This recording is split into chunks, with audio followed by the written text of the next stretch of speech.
Bienvenidos a Valor con B, un podcast de Bestinver para que nos acompañes en nuestra pasión por la inversión.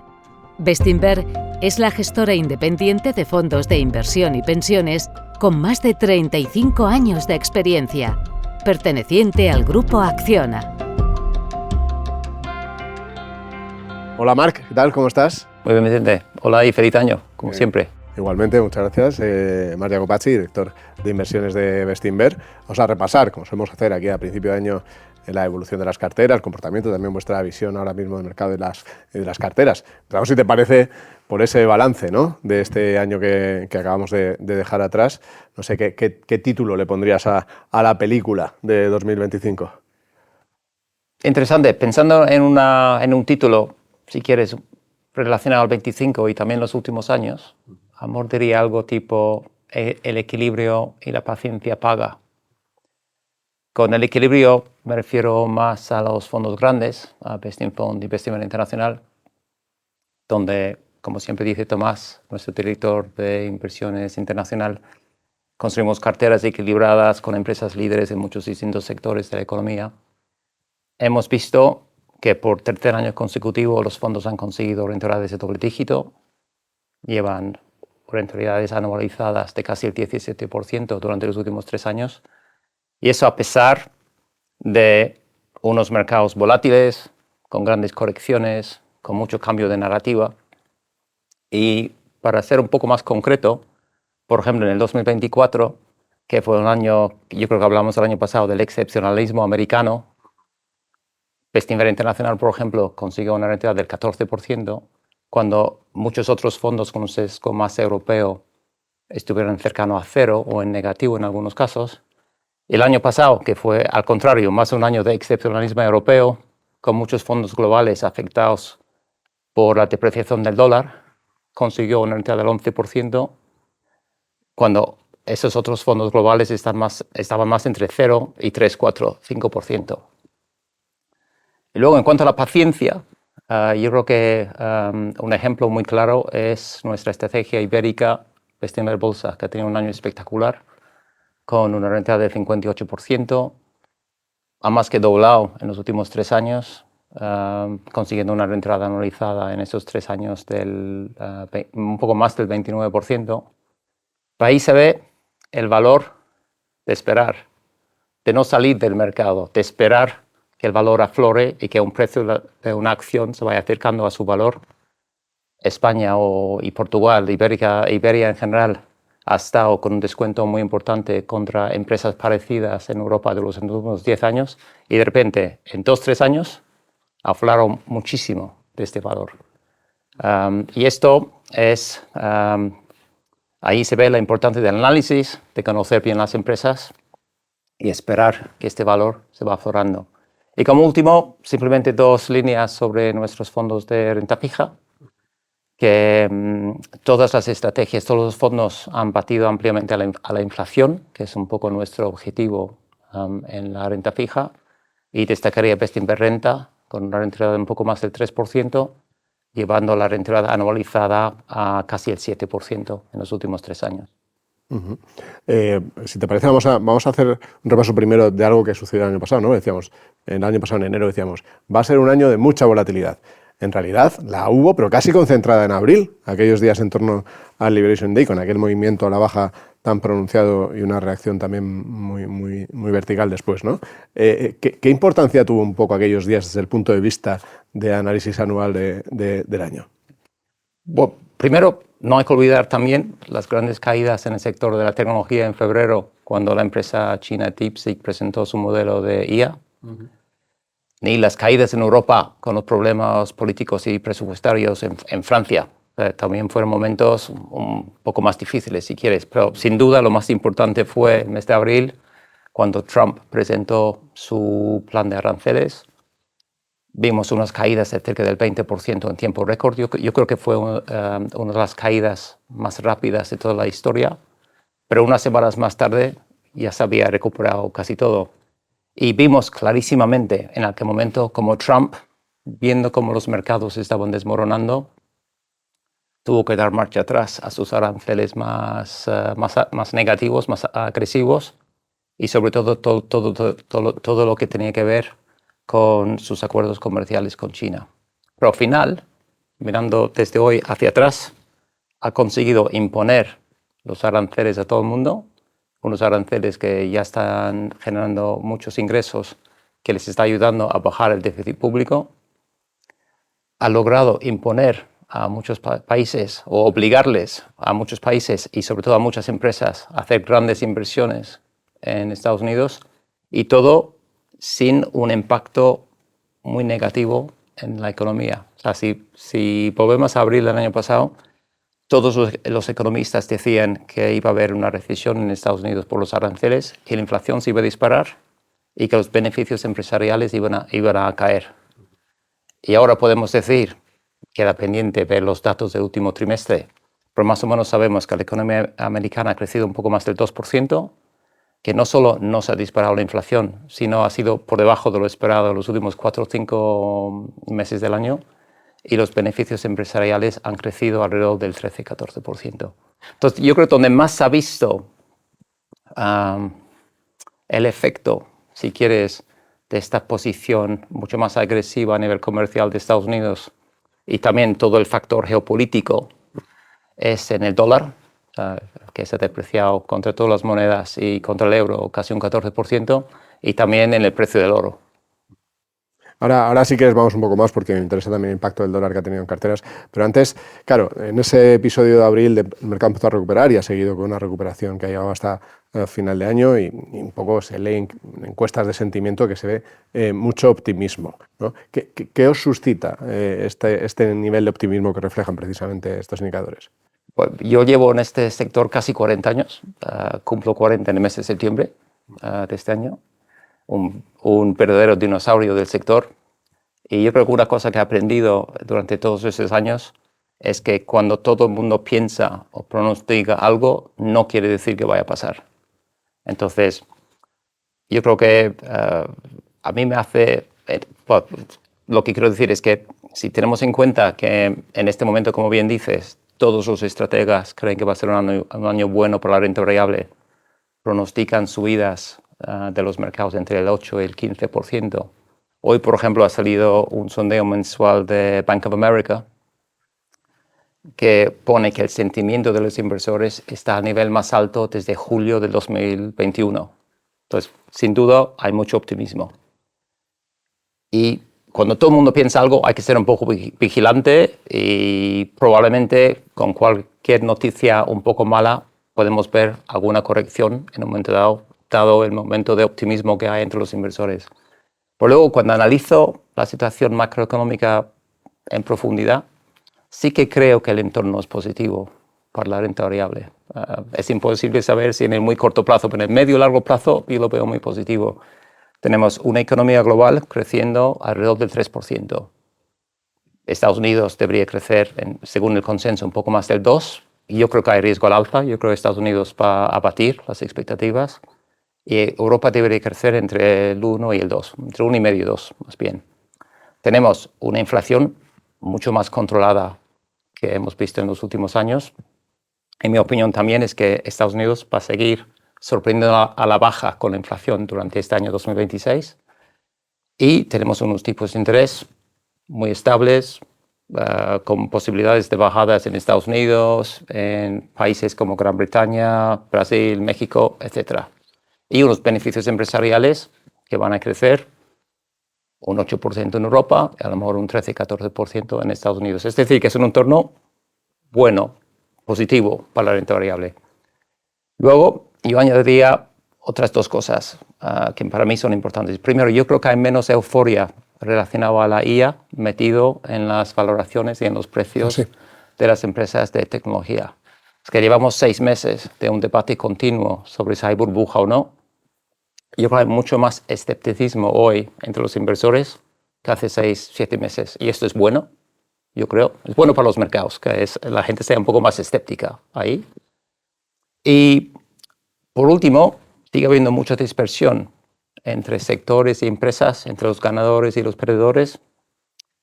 Y nosotros vamos encontrando cada vez más empresas que están cotizando muy por debajo de sus precios históricos, muy por debajo de sus valoraciones históricas, que es lo más importante. Entonces yo estaría más preocupado con los mercados si no encontráramos empresas para posiblemente añadir a nuestra cartera. Esto que dices de la IA relacionado con el crecimiento de los beneficios, ¿no? Que al final es la productividad que genera también, me lo decías en la entrevista del año pasado, ¿no? Decías que veo que estamos como a mediados de los 90, ¿no? Cuando llegó Internet, aquí ha llegado la IA ahora y creo que quedan años buenos por delante.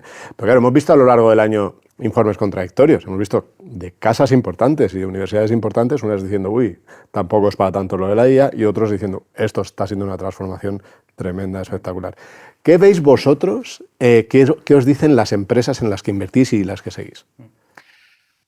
Pues nuestro equipo de renta variable se pasa el día hablando con empresas por todo el mundo, y yo te diría que encontramos que hay cada vez más empresas que nos comentan que la IA les está ayudando a crecer más y a la vez controlar sus gastos, es decir, ser más productivos, como bien dices.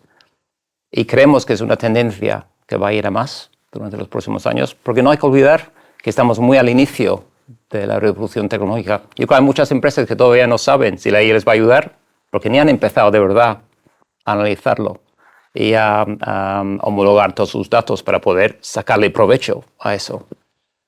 Y creemos que este año 2026 va a ser importante para confirmar un poco nuestro pronóstico, si quieres, cuando veamos cómo son los nuevos modelos de IA que se van a lanzar a partir del segundo trimestre, basados en los nuevos chips más modernos de NVIDIA que las empresas tienen desde noviembre del año pasado. Y luego todos los productos nuevos que se van a ir desarrollando sobre la base de esos modelos. Okay. Le estaremos atentos, ¿no? Sí, a ver esos va a ser avances, importante. esos avances que vemos ahí en la mejora de la usabilidad, que ya es espectacular. Pero antes, plano macro, que hablabas antes de Trump, ¿no? De esta volatilidad que hemos tenido por las medidas. Claro, mucha gente que nos estará viendo esta entrevista dirá lo que acabamos de tener ahora de Venezuela, en la última semana Groenlandia, todo lo que tiene que ver con la presión también al presidente de la Reserva Federal. ¿Qué les dirías a esos inversores que nos están viendo, están un poco inquietos con estos titulares? Bueno, ellos están preocupados y nosotros también. Es verdad que la geopolítica ha empezado a ser una fuente de incertidumbre para los mercados durante los últimos años, después de muchos años, si quieres, sin ser un tema para preocuparse. Y yo creo que va a seguir así un tiempo, tiene pinta. Por lo que yo creo que sí es importante recalcar, yo creo que es lo más importante, es que para que sea un problema de verdad duradero y profundo para los mercados, esos eventos geopolíticos tienen que tener un impacto de verdad en reducir el crecimiento económico o en hacer que la inflación suba más y por ende tener un impacto en los beneficios empresariales. Y la realidad es que los últimos eventos no han tenido ese impacto y no vemos que lo vayan a tener, pero habrá que estar pendientes, ya veremos, y nos toca a nosotros gestionar estos momentos. Estamos haciendo escenarios continuamente, analizando cómo estos eventos pueden impactar a los beneficios de nuestras empresas en el medio y largo plazo. Es lo único que podemos hacer. En cuanto a la Fed y el cambio del gobernador, todos sabemos que va a haber un cambio en mayo. Yo creo que es importante aquí con esto no olvidar que las decisiones sobre los tipos de interés los toma un comité, y por mucho que haya cambios en el comité con el nuevo gobernador y alguno que ha cambiado recientemente, sigue habiendo una mayoría de miembros de este comité que estaban antes de la llegada de Trump. Entonces, por mucho que Trump hable continuamente del tema o que la prensa hable del tema, la realidad es que va a ser muy difícil que él pueda influenciar de verdad las decisiones más importantes del Banco Central Americano. En lo que sí influenciados en el dólar, hemos visto esa caída este año, claro que también afecta a las carteras en el corto plazo, ¿no? Porque lógicamente es un viento en contra. ¿Cómo lo ves? ¿Crees que puede seguir teniendo esa debilidad? Sois poco dados a hacer previsiones, ya lo sé, pero... Sí, es que no somos expertos en la moneda, es complicado. Lo que sí diría es que yo creo que hace un año, y creo que lo hablamos, nos parecía que el dólar estaba un poco sobrevalorado por esta idea del excepcionalismo americano que había. Pero sin duda, a mí me ha sorprendido el tamaño de la caída y la velocidad. Este menos 14% contra el euro ha sido muy rápido y refleja en gran parte esta posición más agresiva a nivel comercial y los cambios geopolíticos que están intentando imponer los americanos. En este momento, el consenso cree que se va a seguir depreciando, que el euro dólar, que está en 1,17 hoy, yo creo más o menos, que se va a ir hacia 1,20, 1,25. Y yo creo que es un nivel razonable pensar en eso y sería un nivel mucho más acorde con la situación macroeconómica relativa entre las dos regiones. Dicho eso, es muy consensual ahora. Todo el mundo lo piensa. Hace un año no. Ahora sí, no hay nadie que no diga que el dólar no se va a depreciar. Y si tengo razón con mi idea de que el crecimiento económico en Estados Unidos pueda sorprender al alza este año, esto sí que podría hacer que a lo mejor el dólar no flojee tanto este año como muchos estiman. Ya lo veremos. No somos expertos en eso, pero es una sensación que yo tengo que puede pasar eso. Okay. En Europa tuvimos, bueno, la primera parte del año ya has dicho esas tensiones que hubo, pero después llegó el anuncio del plan de inversión, defensa e infraestructura en Alemania, replicado también en Bruselas y demás. El comportamiento fue muy bueno, pero la parte final de año un poco más estable, digamos así. Claro, la esperanza es ahora que todo lo anunciado efectivamente se ponga en marcha a gran escala o las valoraciones todavía son atractivas sin esa opcionalidad. Pues yo espero que se ponga en marcha todo y que el crecimiento mejore, porque la realidad es que la renta variable europea la ha hecho muy bien el año pasado con una rentabilidad de doble dígito importante, con unos beneficios muy estables. Es decir, que ha habido una expansión de múltiplo de valoración precisamente por esta expectativa de los planes entrando en marcha y más crecimiento a partir del 2026. Siendo Europa, yo creo que siempre hay que ser un poco escéptico. Siempre hacemos las cosas con más lentitud de lo que le gustaría a los mercados. Pero dicho esto, también es verdad que hay muchos indicadores adelantados que sugieren que la economía europea está mejorando y yo creo que se va a ir confirmando durante los próximos 12, 18 meses. Pero pensando un poco más a nivel estratégico, no tanto en el corto plazo, yo creo que los cambios geopolíticos que estamos viendo a nivel mundial, la competencia feroz de China a nivel industrial, los altos niveles de deuda que tienen muchos países en Europa, quitando Alemania, por cierto, todo eso y más cosas que tenemos nos va a obligar a Europa en general a anunciar más planes, tipo lo de Alemania, y ejecutar los planes. Y yo creo que lo hablamos el año pasado, pero recomiendo leer detenidamente el informe Draghi que se publicó a finales del 2024, donde en mucho detalle nos explica lo que tenemos que hacer en Europa para mejorar nuestra productividad y nuestro potencial de crecimiento. Y yo creo que una de las cosas que pone, que me parece muy interesante, es que nuestra propia burocracia es equivalente, según sus estimaciones, a un arancel a nuestras empresas de entre el 75 y el 100%. Y tanto nos quejamos de los aranceles que nos quieren imponer los americanos. O sea, yo creo que tenemos mucho que hacer nosotros primero. No está muy contento Draghi con la evolución de las medidas de momento, ¿no? Sí. Está todavía en ello. Oye, en la conferencia anual decíais que, me parece recordar, que cerca de la mitad de las empresas en cartera estaban muy lejos de sus máximos históricos. Dos preguntas aquí. ¿Qué tipo de empresas son esas que están tan lejos de máximos? Y no sé si tiene que pasar algo, tiene que haber un catalizador para que el mercado ponga en valor. Sí. Bueno, hay dispersión en todos los sectores, pero cuando hablamos de eso, yo me refería a sectores como el consumo estable, que son empresas como alimentación y bebidas, a farmacéuticas, a empresas de equipamientos médicos, a empresas químicas. También podemos hablar de las empresas de calidad, lo que es quality en la jerga financiera, que son empresas con rentabilidades altas, rentabilidad sobre capital empleado altos, lo han hecho muy mal en los últimos 3-4 años y cotizan en este momento a uno de los mayores descuentos de las últimas décadas contra el mercado. Un poco parecido a Europa contra Estados Unidos, si recuerdas, a finales del 24. En cuanto a catalizadores, también hay un catalizador distinto para cada empresa, pero en general muchas de las empresas en esos sectores han sufrido de reducciones de estimaciones de beneficios y de flujo de caja los últimos 3-4 años. En algunas empresas por problemas cíclicos, otros más estructurales. Ahí va a ser muy importante el análisis para ver cuánto de estas reducciones ha sido por una cosa o la otra, porque cambia mucho las perspectivas del múltiplo. Pero yo creo que en general el primer catalizador es que las estimaciones de beneficios se tienen que empezar a estabilizar y mejorar. Y si esto pasa, como las valoraciones han ajustado mucho en los últimos años y ya cotizan como si tuvieran problemas casi para siempre en el futuro, eso es una combinación que puede generar mucha rentabilidad en el medio y largo plazo. Uh-huh. Un par de preguntas, renta fija, que efectivamente en el fondo se han estado superando la inflación.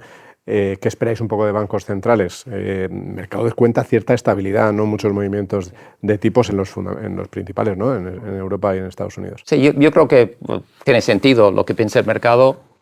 En Norteamérica se esperan 2 recortes de tipos en la segunda mitad de este año, que teniendo en cuenta que la inflación se debe ir acercando poco a poco a los objetivos del Banco Central y que a lo mejor la inflación sorprende un poco al alza, es razonable.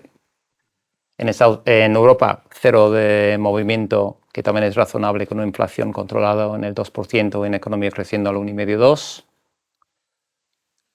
Hay países, como he comentado antes, Gran Bretaña, México, Brasil, que pueden ver caídas de tipos y las inflaciones en esos países se van acercando a los objetivos de los bancos centrales. Y luego yo creo que donde hay que estar más vigilante es en Japón, porque después de décadas de estancamiento económico, lleva ya varios años creciendo más, con inflaciones más altas, con acuerdos de incrementos salariales muy por encima de la inflación, y ahora llega un gobierno nuevo que está hablando de todavía más impulso fiscal. Y el riesgo de eso es que la inflación a lo mejor suba más de lo que se espera, y el Banco Central esté obligado a subir los tipos más. Y esto podría tener cierta repercusión en los mercados de renta fija a nivel global, porque los japoneses, durante las décadas que sus tipos eran muy bajos, han estado comprando mucha renta fija global. ¿Cuánto os preocupa la elevada deuda global que hay ahora mismo en el sistema? Sí, a mí sí que me preocupa cuando hablas de deuda soberana, deuda de los gobiernos. Y yo creo que va a haber muchos gobiernos que durante los próximos 4 o 5 años van a estar obligados a reducir su gasto público y por lo menos controlarlo más. Y los americanos ya han empezado. No se habla tanto de eso desde fuera, pero yo creo que los aranceles en parte es para ayudarles a bajar el déficit público. Y lo han bajado en un año desde cerca del 7% a como el 5,5% el año pasado, y tienen el objetivo de llevarlo a un 3 y pico % sobre PIB en el año 2028. Y muchos otros países van a estar obligados a hacer lo mismo, sin duda. Y con las repercusiones que tendrá en el crecimiento económico, etcétera, etcétera. Pero yo creo que se habla poco de la situación financiera muy saludable del sector privado. Si vemos empresas y familias europeas y americanas, tienen el nivel de deuda sobre PIB, sobre el tamaño de la economía, más bajo de los últimos 20 años. Y estaba viendo unos datos el otro día que en Estados Unidos las empresas tienen el nivel de deuda sobre PIB más bajo desde la mitad de la década de los 80, para ponerlo en perspectiva. Y muchas de esas empresas y familias están empezando a pedir más crédito por primera vez en mucho tiempo. Si tenemos en cuenta que el sector bancario está mucho mejor capitalizado y provisionado que hace 15 años, eso es una combinación que debería llevar a una mejora del impulso de crédito en la economía, que puede ser un catalizador muy importante para el crecimiento económico a nivel global. Y yo creo que va a compensar mucho del impulso fiscal más negativo que vamos a ver por parte de los gobiernos, precisamente porque van a tener que controlar su deuda. Y en general, O sea, un crecimiento basado en el sector privado es mucho más productivo y rentable que si viene por parte de los gobiernos. Por último, Marc, ¿qué le dirías a esos inversores que después de 3 años tan bueno de rentabilidades, en renta variable, están ahí dándole vueltas ahí? Si debería reducir un poco mi exposición a renta variable. Pues yo diría que es verdad que los mercados y nuestros fondos lo han hecho muy bien los últimos años y es verdad que hay incertidumbre. Pero también es verdad que ha habido incertidumbre en los últimos años, que los mercados lo han hecho bien. Y yo, que llevo haciendo esto 40 años, como acabo de decir, siempre hay incertidumbre, siempre hay razones para no invertir en la renta variable. Y la realidad es que históricamente la renta variable ha sido el mejor sitio para invertir los ahorros desde siempre. Entonces, esa es la primera cosa que diría. Segunda cosa que diría, como hemos comentado en la entrevista, que el entorno en general macroeconómico es favorable en cuanto a crecimiento económico, control de inflación y tipos de interés y crecimiento de beneficios empresariales. Tercero, nosotros creemos por lo menos que estamos al inicio de una auténtica revolución tecnológica y que esto se va a ir permeando poco a poco hacia todos los sectores de la economía. Hay que tener cuidado porque habrá grandes perdedores dentro de eso también, pero en general va a ser muy positivo para la productividad empresarial y de las economías en su conjunto. Esto también es muy positivo para los beneficios empresariales y la renta variable. Y por último, una cosa que hemos hablado ya en la entrevista es esta gran dispersión que hay en los mercados. Ni mucho menos todas las empresas están cotizando en máximos y cada vez encontramos más empresas con valoraciones muy atractivas. Y esto lo vemos en todas nuestras carteras.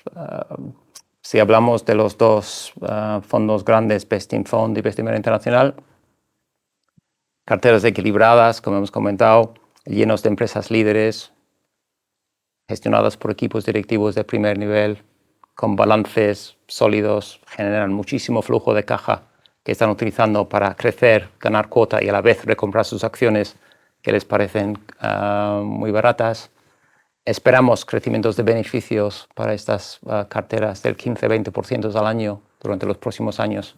Es decir, que es una cartera con una calidad y potencial de crecimiento, en nuestra opinión, por lo menos muy por encima de la media del mercado, pero tiene una valoración con un descuento de casi el 50% contra el mercado. Pero luego también Bestinver Bolsa, que ha subido, ha doblado, más que doblado en 3 años, pero a pesar de eso, seguimos viendo mucho valor en muchas de las posiciones más importantes que tenemos en la cartera, empresas como Indra, Zegona, Dia o Grifols, por ejemplo. Entonces, para concluir tu pregunta, yo diría, hay incertidumbre y siempre lo habrá, y habrá correcciones. O sea, sabemos que hay correcciones siempre. Yo creo que los datos lo que dicen es que desde 1980, en la mitad de los años de rentabilidad positiva en el mercado americano, ha habido correcciones de más del 10%. Entonces, yo creo que los mercados hoy en día son más volátiles que en el pasado, entonces ahora habrá más. Pero si no nos hemos equivocado en nuestras estimaciones de beneficios, y normalmente somos conservadores en nuestras estimaciones, yo creo que tenemos unas carteras que van a cumplir con creces con nuestro objetivo, que es básicamente generar rentabilidades de doble dígito al año atractivos para nuestros partícipes. Muy bien, pues gracias por tu tiempo, Marc. Seguiremos charlando de la evolución de las carteras. Muchas gracias, Vicente.